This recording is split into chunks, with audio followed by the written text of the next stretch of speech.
ఇదే రాయకన్పేట దగ్గర ఒక వ్యవసాయ క్షేత్రంలో మనతో పాటు ఒక యువ రైతు ఉన్నాడు. మాట్లాడదాం. బ్రదర్, నీ పేరు? మత్స్యగిరి అండి. వ్యవసాయమేనా? నువ్వు ఏ సంఖ్య ఉన్నావు? చదువుకోవడం ఏమన్నా? డిగ్రీ కంప్లీట్ అయింది. ఇక డిగ్రీ కంప్లీట్ అయ్యి వ్యవసాయం చేస్తున్నావు? అంటే ఇక కొద్దిగా ల్యాండ్ ఉంది మనకు, ఇక బయటికి వెళ్తే ఇది చూసుకోలేము అన్నట్టుగా అట్లనే డైరీ విత్ వ్యవసాయం రెండు చేస్తాం. ఇది గొప్ప పని, చాలా గొప్ప పని. నువ్వు ఇప్పుడు ఫార్మర్ అని చెప్పుకోవాలంటే గర్వపడాలి. కానీ పిల్లనిస్తారా అని ఒక అనుమానం ఉన్నది అన్నట్టు బయట. అంటే ఇక పిల్లనిస్తారా అని చూస్తే రేపు వ్యవసాయం చేయకపోతే తిండి ఎట్లా వస్తుందండి? కొన్ని జాగాల్లో వ్యవసాయం చేస్తే పిల్లనే ఇస్తలేరు అంటారు, అందుకు అడుగుతున్నాను నేను. ఇక అందరూ అనుకుంటా. ఇచ్చిరా? నీకు ఇయ్యలే ఇంకా? మ్యారేజ్ అయిపోయిందండి. నాకు మ్యారేజ్ అయిపోయిందండి. కాబట్టి ఇప్పుడు ఇక టెన్షన్ లేదు నీకు ఎట్లాగో. దాని గురించి అనేది రైతులకు ఇయ్యాలి, రేపు పిల్లని కూడా ఇస్తలేరు అని అన్నారు. చదువుకొని ఉద్యోగాలు చేయాలి, అమెరికా పోవాలి అని అంటారు కదా, అందుకోసం అంటే.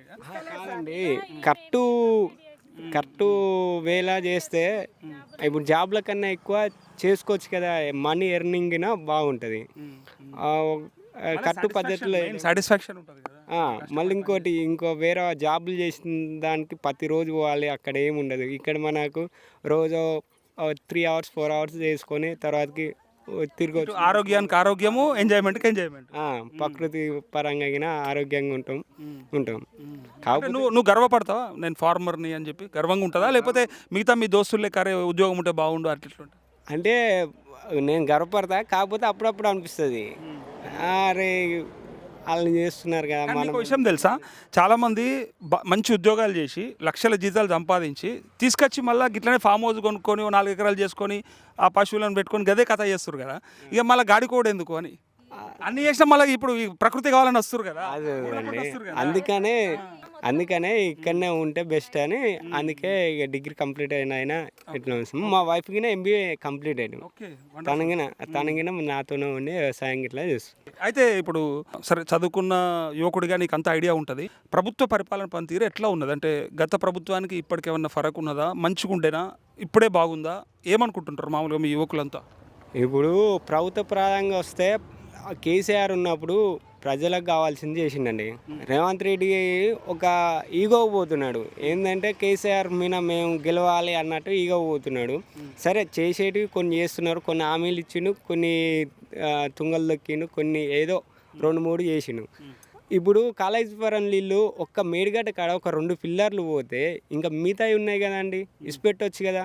ఇప్పుడు కేసీఆర్ గారు ఈ సంవత్సరం ఉంటే మాకు కాలువలు అనేవి మంచిగా అవు, ఆడికి ఆయన ఒక 2 సంవత్సరాలు నీళ్ళు వదిలిపెట్టిండు, మాకు చెర్లకు వాటర్ వచ్చినాయి. ఇగో ఇప్పుడు ఎల్లినో ప్రభావం వల్ల ఇట్లా ఉన్నది. ఇప్పుడు ఎంత దారుణం అయిపోయింది పరిస్థితి. అదే ఇప్పుడు ఆ కాలువలు వదిలిపెడితే కనీసం ఎలుగడ పంటలు కాకుండా మేము వరి అన్న పెట్టుకున్నట్టోళ్ళం.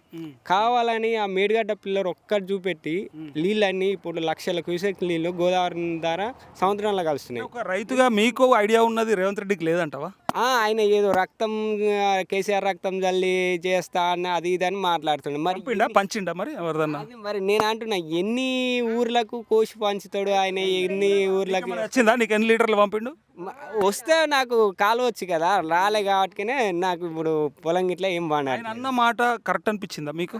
లేదు, ఆయన ఏంటంటే గెలవనీకి అట్లా మాట్లాడుతున్నాడు, కానీ ప్రజలకు మంచి ఆయన ఇప్పుడు ఆ వాటర్ని ఉపయోగించి చేస్తే నెక్స్ట్ ఇయర్ నువ్వు మళ్ళీ మంచిగా సీఎం అవుతావు కదా. పని చేస్తే అవుతావు, కానీ గసోటి మాటలు అంటే అవుతావా? మాటల ద్వారా ఎందుకు, పని చూపెట్టు. ఇప్పుడు అందులో గిన 2-3 మంచిగా చేసేటోళ్ళు గిన ఆయన కింద ఉన్న ఎమ్మెల్యేలు గిన కొంతమంది మంత్రులు గిన బాగున్నారు. ఇప్పుడు ఆయన వల్ల గిన వాళ్ళు గిన ఎఫెక్ట్ మొత్తం మైనస్ అవుతుందంటవా? మైనస్ అవుతుంది.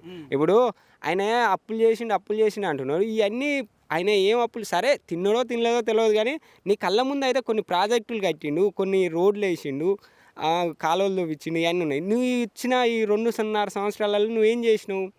ఇప్పుడు ఇక్కడ రోడ్డు ఉందండి, రాయగన్పేట తుక్కపూర నుంచి వెళ్ళి మోత్కూరు వరకు ఒకసారి రోడ్డు చూపెట్టాను, చూడండి మీరు ఎట్లుంటుందో చూడండి, మీరు వేస్తే మరీ దారుణంగా ఉంది. ఇప్పుడు ఆయన పరిపాలనలో సాక్షినైన రోడ్డు వీళ్ళు రాగానే టెండర్లు మార్చుకొని ఇంతవరకు ఆ రోడ్డు వాడట్లేదు. ఎందుకు వాడట్లేదు? సరే, ఎవరినో వాళ్ళు మళ్ళీ టెండర్లు వేసుకొని మీరు తినేది ఉంటే తినండి, కాకపోతే చేయాలి. చేయకుంటే ఎందుకు?